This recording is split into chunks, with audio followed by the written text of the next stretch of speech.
నమస్కారం అందరికీ. ఈరోజు ఈ ఏఆర్ఎస్ పార్టీ ఈ జేకేఆర్ 193వ రోజు ఈ రిలే నిరసన దీక్ష కొనసాగుతూ ఉంది. అయితే ఒక మంచి పని కోసం పోరాటం చేస్తూ ఉంటే చిన్న చిన్న ఒడిదుడుకులు గతంలో కూడా చెప్పేవాళ్ళు కదా, మన టీడీపీ నాయకులు కొంతమంది రాజధాని డెవలప్ అవుతుంటే రాక్షసులు వచ్చారు, భగ్నం చేశారని. అలాగే మన ఈ దీక్ష శిబిరం వేలాది మంది వస్తే అందరినీ రానియకుండా మీరు ఇంట్లో చేసుకోండి అని కొంతమంది రాక్షసుల తత్వాన్ని చూపించి ఈ విధంగా చేయటం జరిగింది. సరే, ఏది ఏమైనా 1,00,000 అడుగులు కూడా ఒక అడుగుతో ప్రయాణం చేసినట్టు ఈ జేకేఆర్ మద్దతుగా వేలాది అడుగులు వచ్చినాయి, వేలాది మంది వచ్చారు, సపోర్ట్ చేశారు. కావాలని కొంతమంది రాక్షసులు ఆపినంత మాత్రాన ఏమీ అవ్వదు. ఒంటరి పోరాటమైనా చేసుకుంటా నేను వెళ్తాను. 50 రోజులు కాగానే 3 ఎకరాలు ఇస్తాం, 100 రోజులు కాగానే 5 ఎకరాలు ఇస్తాం, 150 రోజులు కాగానే 10 ఎకరాలు ఇస్తాం రాజధాని నాకు వద్దు.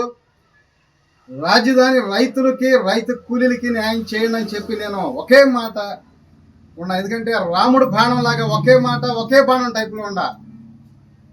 ఇచ్చిన మాట కోసం కట్టుబడి పనిచేస్తా అని చెప్తా ఉన్నా. పావుల డబ్బులు, ₹10 పదవులకి ఆశపడి లొంగేవాడు కాదు ఈ జేకేఆర్ అని చెప్పి నేను చెప్తా ఉన్నా. ఫస్ట్ నుంచి అదే చెప్తున్నా, నేను అదే మాట మీద ఉంటా లాస్ట్ వరకు కూడా. ప్రజలకి న్యాయం జరగాలి. 2 కుటుంబాలు ఈ రాష్ట్రాన్ని, ప్రజల్ని భయభ్రాంతులకు గురి చేసుకుంటా, రాత్రులు మాట్లాడుకుంటా, పగల ప్రజల ముందు నటిస్తా రాజకీయాలు చేస్తూ ఉన్నారు. వీళ్ళకి కొంతమంది కూడా ఒత్తాసలు పలికేవాళ్ళు కూడా ఉన్నారు. కానీ ఎప్పుడైనా ప్రజలకి మంచి జరిగితే మనం ఒత్తాస పలకాలి, మద్దతు తెలపాలి. ఏదైనా ఈ ప్రజలకి అన్యాయం జరిగేటప్పుడు మనందరం కూడా కలిసి కట్టుగా నిలబడి పోరాటం చేసుకోవాలి. అంతే తప్ప దోబూచులాట రాజకీయాలు, ఒకళ్ళు ఎన్నిపోటు అంటారు, ఒకళ్ళు అవినీతి అని అంటే వస్తే నువ్వు రా, లేకపోతే నేను రావాలి, ఎవరు రాకూడదు అన్నట్టు భాషలో మాట్లాడుకుంటా ఉన్నాం. అది కాదు ఈ రైతులకి అలా జరుగుతున్న అన్యాయం. ఏ పార్టీలో అయినా సరే, మండల నాయకుడు కానీ, జిల్లా నాయకుడు, రాష్ట్ర నాయకుల దాకా ఏ పార్టీ నాయకులైనా సరే వచ్చారా? రారు. అందరూ అన్ని పార్టీలకు కూడా 1-2 సామాజిక వర్గాల వాళ్ళ నాయకులు మాత్రం ఉంటారు.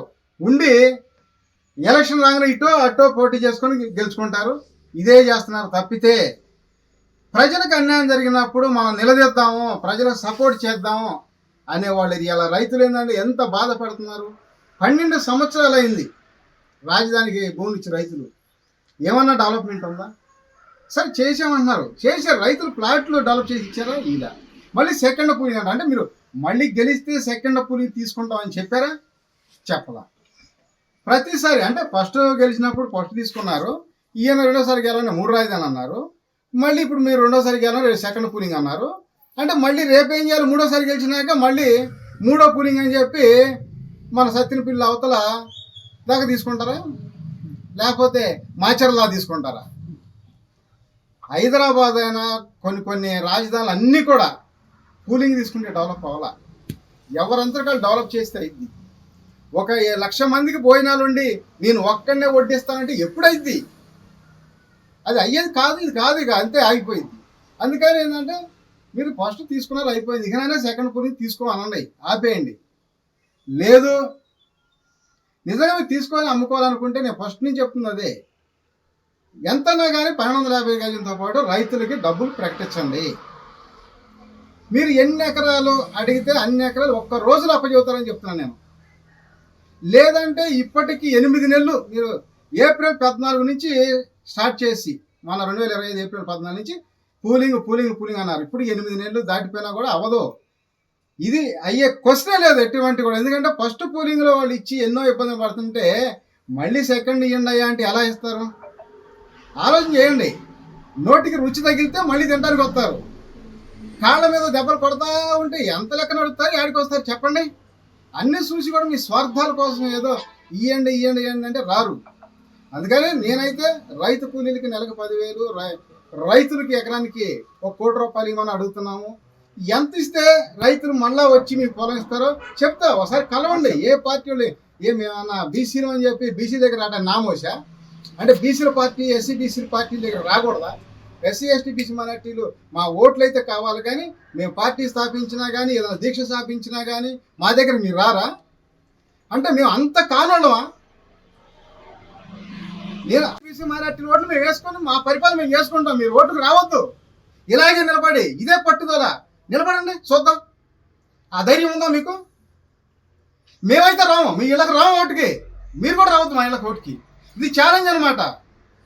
ఎందుకంటే నేను ఎప్పుడైనా ఉండదు మాట్లాడతా, వాస్తవం చేస్తా. నేను ఏ పార్టీలో పనిచేసినా కూడా ఇంటింటికి దండం పెట్టి 5 సార్లు ఓటు అడిగా, గెలిపించా, ఛాలెంజ్గా నిలబడ్డా. నేను మీరుగా అవినీతిగా అక్రమంగా దాచుకున్నా అని కాదు. నా సొంత రూపాయి 25 సంవత్సరాల నుంచి రాజకీయాల్లో పెట్టా, కొన్ని పార్టీలు నాయకులను గెలిపించా. అలాంటిది నేను ఒక మంచి పని చేద్దామని చెప్పి స్థాపిస్తే అనేక విధాలుగా ఇబ్బందులు పెట్టుకుంటా, బెదిరించుకుంటా, ఏదో ముందుకు నడవకుండా చేయాలంటే భయపడతామా? భయపడాల్సిన అవసరంలా. మంచి వ్యక్తి గాడికి రాకుండా మంచి వ్యక్తిని ఇబ్బంది పెట్టాలని చూస్తే ఆల్రెడీ స్టార్ట్ అయింది కౌంటర్. అదే విధంగా స్టార్ట్ అయింది. ఇప్పుడు 1 స్టార్ట్ అయింది, 4 స్టార్ట్ అయింది, తర్వాత 100,000 సంఖ్యలో స్టార్ట్ అయితే వ్యతిరేకత ఎలా ఉండిద్దో లక్షల్లో వెళ్ళిపోయింది. మామూలు ఉన్నది రాజధాని ప్రాంతంలో నాయకులు తిరగాలంటేనే రాలేరు, ఆ పరిస్థితి వచ్చింది. నేను అందుకనే ఏంటంటే ప్రతిసారి కూడా ఏమంటే మీరు ఇలా చేసుకోండి అని నేను బాబు గారు అంటే నాకేం వ్యతిరేకం కాదు. నేను ఏ నాయకుడికి ఏ పార్టీకి వ్యతిరేకం కాదని చెప్తున్నా. నేను ప్రజలకు అనుకూలం, ప్రజలకు న్యాయం చేయండి అని చెప్పి చెప్తా ఉన్నా. గతంలో కూడా చూసాం, ఒక 50,000 ఎకరాలు తీసుకోండి, 50,000 ఎకరాలకి 50,000 కోట్లు ఖర్చు పెట్టండి. ఒక్క 1 ఇయర్లోనే 50,000 కోట్లు రెవెన్యూ ఆదాయం వస్తుంది. మీరు కావాలంటే చూడండి, రైతులకి 50,000 ఎకరాలకి 50,000 కోట్లు పెడితే 50,000 కోట్లు ఒక్క సంవత్సరం రెవెన్యూ ఆదాయం వచ్చింది. ఈ రాష్ట్రం ఏ స్థాయిలో డెవలప్ అయ్యాలో ఆ స్థాయిలో డెవలప్ అయింది. ఆ వచ్చే ల్యాండ్ తోటి కూడా కనీసం ఒక 40-50 లక్షల కోట్ల ఆస్తి ప్రభుత్వానికి అభివృద్ధి. ఇది ప్రపంచ నగరం చేయాలనే ఆలోచన మీకు ఉంది. ఉన్నప్పుడు ఏటూ పాటు ఉండాలి. ఒకే రకంగా నేను పట్టుకున్నదే 3 కళ్ళు కుందేలు అంటే అయితా? రైతు నేను అమాయకులా, ప్రజలు అమాయకులా? అందరికీ తెలివితేటలు పెరిగిపోయినాయండి. ఫోన్ నేను కనిపెట్టాను, అన్ని నేను కనిపెట్టాను అంటే ఫోన్ ప్రతి ఒక్కరి చేతిలో కూడా ఉంది. ఇలా ప్రపంచాన్ని అరిచేతిలో చూస్తున్నారు ఫోన్లో. ఏదో 2-3 ఛానల్ పెట్టుకొని నేను చెప్పిందే శాసనం, నేను చెప్పిందే జరిగిద్ది, ఎవడైనా మాట్లాడితే కేసులు పెడతాము, లోన్ వేస్తాము, ఏదో థర్డ్ డిగ్రీ పెడతాము, అది పెడతాము. ఎవరో బ్యానర్లు అంటారు. బ్యానర్ల మీద ఏదో అభిషేకాలు చేసుకుంటారు. రక్తాభిషేకం సినిమానే ఉంది, బాలకృష్ణ గారు నేను ఎన్నోసార్లు చూశాను. ఇలాంటివి చేసుకుంటారు సహజం. మరి ఇక వాళ్ళ ఆనందం ఇంత ఆనందాన్ని కూడా ఓర్చుకోలేదు మీరు అసలు. అని మీరెట్లా నాయకులు వెళ్ళలేదు నాకు అర్థం కావట్లే. ఎదుటి బాగుంటే ఓర్చుకోలేరా? అందరూ బాగుండాలి, మనం బాగుండాలి. అందరూ బాధపడి అందరూ లాస్ అయిపోయి మన అక్కడమే ఒక 50 లక్షల కోట్ల ఆస్తి చేసుకుంటే ఏం ఉపయోగం? తాండ్ర పాపరెడ్డి సినిమాలో అందరూ చంపేసి ఆయన కూడా పొడుచుకోవాలి, అట్లా ఏమైనా ఉపయోగం ఉందా? ఎప్పుడు కూడా ప్రజలకి న్యాయం చేయాలి. ఎన్టీఆర్ గారు ఎందుకు ఆయన జరక పార్టీ పెట్టాడా? ఆయన ఎందుకు ఎంతమంది సేవ చేశాడు? ఆయన దాచుకోలేక. ఆయన పనులు ఎంతమంది పిల్లలు? 12 మంది సంతానం. మరి వాళ్ళందరూ ఎంతమంది ఉన్నా కూడా ఆయన దోసుకున్నాడా? మరి మీకు ఉన్న ఒక్కొక్కళ్ళకి మీరు ఎంత దాచుకోవాలని మీరు ఈ విధంగా అనుకుంటున్నారంటే అసలు ఏంటి? మీరు ఎందుకు రాజకీయాల్లోకి వచ్చారు? దోసుకోండి, వ్యాపారం చేసుకోండి. ఆదాని అమ్మాని గారి లాగా మీరు కూడా వ్యాపారం చేసుకోండి. రాజకీయాలు ఎందుకు? SC ST BC minority CM పదవి ఇచ్చేసి మీరు వ్యాపారాలు చేసుకోండి చక్కగా. అలాగే ప్రపంచ కుబేర్లు అవ్వండి. చెప్పే కదా, చౌదరీస్ గ్రూప్ అని, రెడ్డిస్ గ్రూప్ అని, నాయుడు గ్రూప్ అని పెట్టుకోండి. ప్రధానమంత్రులు అయితే మన ఆదాని అమ్మాని గ్రూప్ లాగా అవ్వండి, ఎదగండి. అదే కదా చెప్పేది. అట్లా కాకుండా ఎప్పుడు ఈ ప్రజల్ని ఎలా దోసుకోవాలి, అణిచివేయాలి, ప్రతిసారి ప్రెస్ మీట్ పెడతారు, క్యాబినెట్ పెడతారు. ఎప్పుడైనా సరే ఈ రైతుల గురించి కానీ ఆయన మాట్లాడుతుందా? సీఎం గారు ఇంతవరకు ఎప్పుడైనా సెకండ్ పూలింగ్ అని ఆయన నోటితో చెప్పాడు ఈ సంవత్సరంలో? కానీ కాళేశ్వరం గారు మీరు చెప్పండి. లేదండి. ఎప్పుడైనా సరే ఒక్కసారి ఈ యొక్క 10 నెలల్లో ఒక్కసారి మీడియా మిత్రుల ద్వారా అడుగుతుంది, ఎప్పుడైనా ఒక్కసారి సీఎం గారు చెప్పాడా పూలింగ్ తీసుకుంటున్నామని? సెకండ్ పూలింగ్ చెప్పాలా? మరి ఎవరు తీసుకుంటున్నారు? ఇది ఎవరికి ఇవ్వాలి? గతంలో సీఎం గారికి ఇస్తేనే 12 ఏళ్ళు పట్టింది, అతి గతి లేదు. ఇప్పుడు మళ్ళీ ఈయన చెప్పకుండా సీఎం గారు చెప్పకుండా పిఎం గారు చెప్పకుండా ఎవరెవరో వస్తున్నారు. రేపు పొద్దున వీళ్ళకి ఎమ్మెల్యే టికెట్లు ఎంపీ టికెట్లు ఉంటాయో లేవో కూడా తెలియదు. వీళ్ళు వచ్చి అడిగితే పొలాలు ఇవ్వాలి రైతులు. అంటే మరీ అంత అమాయకత్వంగా ఉన్నారంట రైతులు, ప్రజలు కూడా. దేనికి ఇలా చేస్తూ ఉన్నారు? ఈ విధంగా బాగా ఇలాగే పోతూ ఉంటే ఏం చేయాలి? మీరు ఒక ఒక 1 ఎకరాలు 2 ఎకరాల్లో అసెంబ్లీ అలా కట్టుకొని అడిగినోడికి అడిగినట్టు ఏ కులం వాళ్ళు అడిగితే ఆ కులం వాళ్ళకి పర్మిషన్ ఇచ్చుంటే ఈ పాటికి ఈ రాజధానిలో 100 కోట్ల అమ్మేది. నేను రైతులు చెప్తా ఉన్నా, 100 కోట్లు అమ్మాల్సిన భూముల్ని అణిచివేసి ఇంకా ₹1 కోటి ఉంచారు కావాలని. అయితే పర్మిషన్లు వదిలేసేయండి, ఇన్నర్ రింగ్ రోడ్లు వరకు తీసుకోండి, ఏ రోడ్డు కావాలంటే ఆ రోడ్డు తీసుకోండి. ప్రజల అవసరాల నిమిత్తం రోడ్డుకి ఇస్తారు. ఆ రోడ్డు పక్కన ఉన్నది గజం 2 లక్షలు అమ్మిద్ది, ఎకరం 100 కోట్ల నుంచి 200 కోట్లు కూడా అమ్మిద్ది. ఈ గుంటూరు అమరావతి రోడ్డు తూర్పు జూబ్లీ హిల్స్, పరోట, బంజారా హిల్స్ లాగా డెవలప్ అయ్యి. ఇవన్నీ వాస్తవాలు. ఎందుకంటే ఏడ ఇష్టం లేనా మేము తరంలో పోసినట్టు ఉంది. ఏదో రాజధాని పెట్టారు పేరుకి, ఎందుకంటే సెంట్రల్ జిల్లా అని. కాకపోతే ఏడ డెవలప్మెంట్ చేయటం వాళ్ళకి ఇష్టం లేదు. జగన్ గారికి రావచ్చుగా, ఏమైనా రైతులకు అనేది దొరుకుతుంది, రండి. ఎందుకు రావట్లే అంటే ప్రజల ఓట్లు అవసరం లేదా ఈ ప్రాంతం? రావాలి కదా. మరి గతంలో వచ్చినప్పుడు పసుపు నీళ్ళు చల్లారన్నారు జగన్ గారికి. ఇప్పుడు రండి, పసుపు నీళ్ళు చల్లుతారా, లేకపోతే ఇప్పుడు బ్రహ్మాండంగా పూల బాటేసి పూల మీద నడిపిస్తారా? రండి, వస్తేనే తెలిసేది. సమస్య ఎక్కడుంటే ప్రధాన ప్రతిపక్ష పార్టీ కూడా అక్కడ ప్రత్యక్షం అవ్వాలి. అంతేగాని మీరు ఎవరికి వాళ్ళే ఓట్లప్పుడు అవసరమైతేనో అందరం ఉండం, అందరి ఓట్లు కావాలంటారు, లేకపోతే మాకు వాళ్ళు అన్యాయం చేశారు మేము రామన్నట్టుగా వ్యవహరిస్తారు. అది కరెక్ట్ కాదని నేనైతే ప్రెస్ మీట్ ద్వారా చెప్తా ఉన్నాను. ఈ రైతుల కష్టాలు అయితే ఆలకించండి, రైతుల బాధలు ఆలకించండి. ఈ ప్రాంతంలో పనులు లేక కనీసం 100 కిలోమీటర్లు వెళ్ళిన పనులు లేవు. వాళ్ళకు కూడా కార్మికులకి నెలకు ₹10,000 రైతు కూలికి ఇవ్వాలని చెప్పి నేను కోరుకుంటా ఉన్నాను. మన ఒక ముఖ్యమంత్రి గారికి పదే నేను రిక్వెస్ట్ కోరేది ఏంటంటే, మీరు సెకండ్ డోస్ పూలింగ్ మానుకుంటే రైట్ అని చెప్పి నేనైతే మాత్రం అనుకుంటున్నాను. మీరు పదే ఎవరెవరినో పంపిస్తే పొలాలు ఇవ్వరో, సీఎం గారి నోటితోటి ఆయన స్వయంగా చెప్పి ఇంత డబ్బులు ఇస్తున్నానని చెప్పమనండి. ఏ క్వశ్చన్ అడగరు, అందరూ వెళ్ళిపోయి ఇచ్చేస్తారు. ఎందుకంటే 10 సంవత్సరాలు, ఇప్పుడు 12 సంవత్సరాలు, 12 సంవత్సరాల నుంచి కూడా రాజధాని వచ్చి ఏదో రేట్లు పెరుగుతాయి, 10 కోట్లు అయితే 20 కోట్లు అయితే అమ్ముకుందని చెప్పి పావులబేడ అప్పులు తెచ్చుకొని ఎన్నో ఇబ్బందులు పడి జరిగి పాపం వాళ్ళు పిల్లల చదువులు పెళ్లిళ్ళు ఆగిపోయి నిశ్చితార్థాలు చేసుకున్నవి కూడా ఆగిపోయినాయి. పాపం నేను ప్రత్యక్షంగా చూస్తూ ఉన్నా. ఇలా వీళ్ళు ఏంటంటే ఇవన్నీ పట్టించుకోరు. ఎలక్షన్ రాగానే ఓట్లు కావాలి, వాళ్ళు ఇచ్చి అడుగుతారు. గెలవంగానే ఇక సెక్యూరిటీ ఉంటారు చుట్టూ, ఎవరి దగ్గర కూడా రాని, అపాయింట్మెంట్ కూడా ఎవరు సామాన్యుడికి ఎలా తెలుస్తుంది చెప్పండి. అందుకని కొన్నిసార్లు మారువేషంలో ప్రజలకు తిరిగితే అర్థమైంది నాయకులకు కూడా అసలు ఏం జరుగుతుంది, ఎందుకు ఇలా చేస్తున్నారని. కొంతమంది నాయకులు ఉంటారు, చిన్న నాయకులు, ఓట్లప్పుడు దగ్గరకు రారు, అయిపోగానే వీళ్ళు ఏం చేస్తారు, కొంతమంది కాంట్రాక్టులు వెళ్ళిపోయి సీఎం గారి దగ్గర ఇదిగోండి మేము ఇది చేస్తాం అని ఏదో చెప్పుకుంటారు. వాళ్ళు ఆ కాంట్రాక్టులకి దళార్లకి దొరికి అపాయింట్మెంట్ కూడా ఓటేసిన కార్యకర్తలకు కానీ, ఓట్లు వేసిన కార్యకర్తలకు కానీ, ఓటు వేసిన ప్రజలకు కానీ ఉండదు అపాయింట్మెంట్. ఇది వాస్తవం. ఇవన్నీ తెలుసుకున్నాడే మళ్ళీ గెలుపుతానికి అవకాశం ఉంది. లేకపోతే మళ్ళీ చెప్పాం కదా, 0 సీట్లే అంతే, మనం చేసేది ఏమీ లేదు. నేను ఎందుకు చెప్తున్నానంటే పదే నాకు చంద్రబాబు నాయుడు గారు ఏ పార్టీ ఏ నాయకుడు వ్యతిరేకం కాదు. నేను అందరికి కూడా ప్రజలకు న్యాయం చేయండి, మళ్ళీ గెలవండి అని చెప్తున్నాను. ఎందుకంటే చాలా ఇబ్బందులు ఉన్నారు రైతులు, రైతు కూలీలు, ప్రజలు రాష్ట్రంలో చాలా ఇబ్బందులు ఉన్నారు. ఏదో చెప్తున్నారు, చిన్నప్పుడు ABCD చదువుకున్నట్టు ఏదో 4 ముక్కలు ఇంగ్లీష్లో మాట్లాడుతున్నారు తప్పితే ప్రజలకు అర్థమయ్యే మాటలు ఒక్కటి మాట్లాడతల్లా.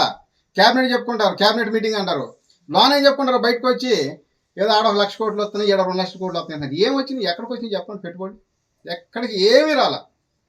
వాస్తవం ఇది. ఈ 12 ఏళ్ల నుంచి కూడా ప్రజల డబ్బులు ఏదో ఉప్పు కారం కొనుక్కొని ట్యాక్సీలు కడితే ఆ ట్యాక్సీలు కొద్దిగా ఏదో 10 కోట్లు 20 కోట్ల రాజధానిలో పెడుతుంది తప్పితే వాస్తవంగా ఎక్కడి నుంచి ఏ దేశాల నుంచి కూడా ఇక్కడ పెట్టుబడి వచ్చింది మాత్రం లేదు. నేను కూడా చెప్పా, గతంలో కూడా పక్క టీడీపీ నాయకులే వేరే రాష్ట్రాల్లో పోయి కంపెనీలు పెట్టుకున్నారు కొంతమంది. వాళ్ళే ఇక్కడ పెట్టుబడి పెట్టకపోతే ఈ దేశాలలో ఎవరు వచ్చి పెడతారండి. కాబట్టి ఏదో బ్యాంకింగ్ ద్వారాగా లోన్గా తీసుకొని రైతులకు ఎకరానికి ₹1 కోటి ఇచ్చి మీకు ఎన్ని ఎకరాలు కావాలో అన్ని ఎకరాలు ఒకేసారి మళ్ళీ ప్రకటించుకొని తీసుకుంటే మంచి జరిగిద్ది. లేదంటే అసలు పూర్తిగా మానుకొని రోడ్డు వరకు తీసుకోవాలని చెప్పి నేను కోరుకుంటా ఉన్నాయి ప్రభుత్వాన్ని. ఇంకా అన్నదా డౌట్ చెప్పండి. మాఫీ చేస్తానంటే ఎలా ఇది లక్షన్నర అంటే ఏమన్నా కోటిన్నర కాదుగా. లక్షన్నర రుణమాఫీ అంటే వాళ్ళని తెచ్చుకోలేరా రైతులు?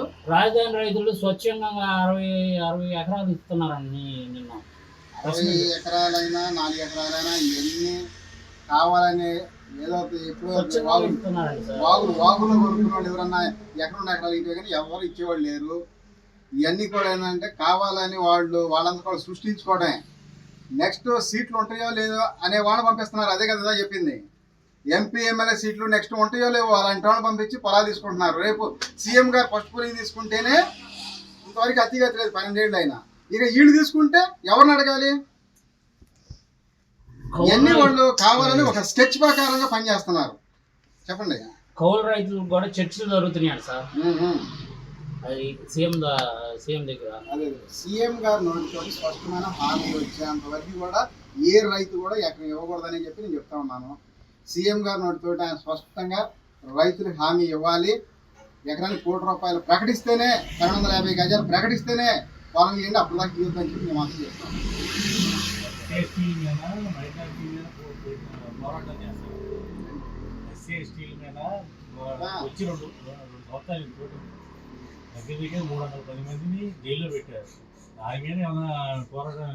పోరాటాలు రైతులకి మన ఎస్సీ ఎస్టీ బీసీ మైనార్టీ సోదరులకు ఎవరైనా అన్యాయం జరిగితే పోరాటం చేయడానికి సిద్ధం. ఎందుకంటే వీళ్ళు ఏ పార్టీ కోసం ఈ పార్టీ కోసం ఆ పార్టీ కోసం కొమ్ము కాసుకొని కొట్టుకోవద్దని చెప్తా ఉన్నాం.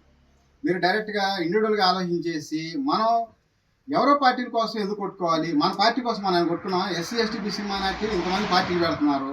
వీళ్ళ కోసం మనం కొట్టుకున్నామా చెప్పండి? ఎవరో పార్టీల కోసం మనం కొట్టుకుంటున్నాం అంటే అయినా మద్దతు ఇస్తానే కాదంటలా. కానీ ఆలోచన చేయాల్సిన అవసరం ఉంది. రానున్న కాలంలో మన ఓటు మనం వేసుకొని మనం సీఎం అయితే ఇవాళ ఒక 40 సంవత్సరాలు క్రితం చూసుకుంటే అందరూ సమానంగానే ఉన్నారు ఆస్తులు. ఇవాళ ఏ సామాజిక వర్గాల ఆస్తులు సంపాదించారు? లక్షల కోట్లు చెప్పండి. వేల కోట్లు, లక్షల కోట్లు ఎంతమంది సంపాదించుకున్నారు? ఏ సమాజ వర్గాలు ఉన్నాయి చెప్పండి? కేవలంగా ప్రభుత్వాన్ని అధికారాలను అడ్డం పెట్టుకుని సంపాదించుకుంటుంది. అదే పరిస్థితి ఎస్సీ ఎస్టీ బీసీ మైనార్టీలు కూడా ఎందుకు సంపాదించుకోకూడదు? ఎందుకు ఓటేసుకోకూడదు? ఐక్యత ఎందుకు రాదు? నేను అందుకని చెప్తా ఉన్నా. SC ST BC minority reservation తోటి గెలిచిన ఎంపీలు, మాజీ ఎమ్మెల్యేలు, మాజీ మినిస్టర్లు ఉన్నారు. అందరినీ దఫల వారికి కలిసి ఒక ఏటి ఘాటి మీద తీసుకొచ్చి అందరినీ ఒకే మాట ఒకే బాటలో తీసుకొచ్చి మనం ఓటే మనం వేసుకుందాం, మనమే గెలుద్దాం, మనం పరిపాలన చేసుకుందాం అని చెప్పి గట్టిగా పోరాటం చేస్తాను. ఈ విధంగా నేను ఈ దీక్ష శిబిరం అయిపోయిన తర్వాత మళ్ళీ నెక్స్ట్ అదే స్టార్ట్ చేస్తాను. రాష్ట్ర వ్యాప్తంగా కూడా ఎస్సీ ఎస్టీ బీసీ మైనార్టీలు మాజీలందరినీ కలిసి మీరు ధైర్యం ఉంటే ప్రత్యక్షంగా రండి, ధైర్యం లేకపోతే పరోక్షంగా రండి. ఒక్కొక్కళ్ళు ఒక్కొక్క నాయకుడిని ఒక్కొక్క నియోజకవర్గంలో నిలబెట్టండి, గెలిపించుకుందాము. ఆ తర్వాత సంవత్సరానికి ప్రత్యక్షంగా వచ్చే ఆదాయం ఒక 4 లక్షల కోట్లు దాదాపు ఉంటుంది. పరోక్షంగా వచ్చే ఆదాయం ఒక 5 లక్షల కోట్లు ఉంటుంది. దాదాపు 9 నుంచి 10 కోట్ల ఆస్తి సంవత్సరానికి ఆదాయం వస్తుంది రాష్ట్రానికి. ఈ మొత్తం కూడా మనం వీళ్ళందరూ ఖర్చు పెడితే ప్రతి కుటుంబం 10 కోట్ల ఆస్తి పనులు చేయడం అది సమస్య కాదని చెప్పి నేను గతంలో మన మేనిఫెస్టోలో జడ్జ్ చేయడం జరిగింది. నేను ఆ విధంగా ముందుకెళ్తాను. ఎక్కడ కూడా ఎన్ని భయాలు పెట్టినా కూడా భయపడేవాడిని కాదు. ఎవరు ఏం చేయాలన్నా కూడా నేను ప్రజల కోసం ముందుకే వెళ్తాను. ఆ దేవుడు ఆశీస్సులు ఉన్నాయి. మన భగవంతుడు కాపాడుకుంటూ వెళ్తాడు. ఎందుకంటే మన చేయి సంతకంతో ఈ రాష్ట్ర ప్రజలందరూ ప్రతి కుటుంబం 10 కోట్ల ఆస్తి పనులు అయ్యే ఒక ఛాన్స్ ఉంది. మనం కూడా అన్ని సామాజిక వర్గాలు కూడా దఫల వారీగా సీఎం పదవి వెళ్తాం. ఇవన్నీ కూడా మనం ఒక 1000 గడ్డి పరకలు కలిస్తే ఒక ఏనుగును కట్టేటువంటి సమస్య కాదు. అలాగే అందరం కలిసి పని చేసుకుంటే ఈ సాధించుకోవడం అంటే పెద్ద సమస్య కాదు. మన క్వింటాల్ బత్తలు గొరుమయ్యాల్సిన అవసరంలా. ఆఫ్టర్ ఒక ఓటు అంటే ఎమ్మెల్యే ఓటు అంటే ఏదో బటన్ నొక్కటం కాదు. ఒక ఎమ్మెల్యే ఓటు అంటే ఈ 5 సంవత్సరాలు దాదాపు ఒక 40-50 లక్షల కోట్ల ఆస్తికి లైసెన్స్ అనమాట. ఇవన్నీ ప్రజలకు సక్రమంగా ఉపయోగపడితే నెలకి మనకు సంవత్సరం 5 ఏళ్లలో ప్రతి కుటుంబం 10 కోట్ల ఆస్తి చేసుకొని తీరుతున్నాం. ఒక ఎంపీ ఓటు అంటే బటన్ నొక్కటం కాదు, కనీసం 1000 కోట్ల బడ్జెట్కి లైసెన్స్ అనమాట. ఇవన్నీ కూడా మనం ఆలోచన చేసి రానున్న కాలంలో ముందుకు పోతాం తప్ప మనం ఎక్కడ వెనకడిగేసే పనే లేదు. నేను ఫస్ట్ నుంచి కూడా చెప్పా, పావుల డబ్బులు అది పదవులకి నేను ఆశపడను. నేనైతే ఎప్పుడు కూడా ఒకే మాట ఒకే బాట, ప్రజల కోసం మాట ఇచ్చాను, మాట కోసం నిలబడి పనిచేస్తాను అంతే. చివరి వరకు కూడా ప్రజల కోసమే నేను ఉంటానని చెప్పి మీకు చెప్తా ఉన్నాను. Okay right.